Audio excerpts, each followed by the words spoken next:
আমাদের নবীজি দোয়া করতেন আল্লাহর কাছে, আল্লাহ আমি এমন স্ত্রী থেকে তোমার কাছে আশ্রয় চাই যে আমাকে বৃদ্ধ হওয়ার আগেই বুড়া বানায় ফেলবে। বৃদ্ধ হওয়ার আগেও স্ত্রী চাইলে স্বামীকে বুড়া বানাতে পারে। দেখা যায় অনেক সময় অনেক পরিবার স্ত্রীদের মানসিক টর্চারের কারণে স্বামীরা স্ট্রোকের শিকার হয়, রোগ ব্যাধির শিকার হয়, হার্ট স্ট্রোক করে, হাই প্রেশারের শিকার হয়, পেরেশান। দিনের জন্য কাজ করা তো দূরের কথা, দুনিয়া সামলাতে তার সারাদিন চলে যায়।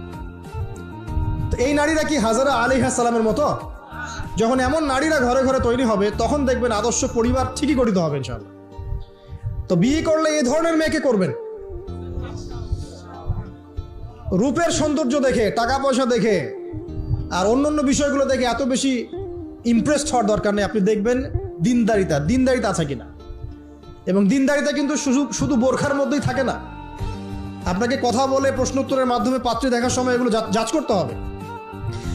আপনাকে ওর মাকে দেখতে হবে, তার মা কেমন, কোন মায়ের সন্তান সে, তার মায়ের আকীদা কেমন, তার মা কেমনে চলাফেরা করে, ওর নানি কেমন, ওর পরিবারের সদস্যরা কেমন, এগুলো দেখে মেয়ে চুজ করবেন।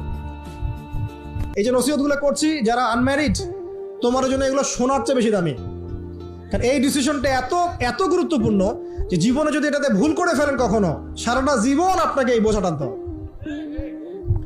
এবং এমন কষ্ট আসবে যেটা আপনার ওই যে বিয়ের পর নতুনত্বর সাময়িক সুখ থাকে 1 বছর 2 বছর 2.5 বছর 3 বছর পরে দেখবেন সারা জীবনটা জাহান্নাম হয়ে গেছে। তো একটা নসিহত, বাড়ির স্ত্রীরা এবং বোনরা যদি হাজেরা আলাইহিস সালামের মতো হতে পারে ইনশাআল্লাহ তাআলা আদর্শ পরিবার গড়ে উঠবে ইনশাআল্লাহ।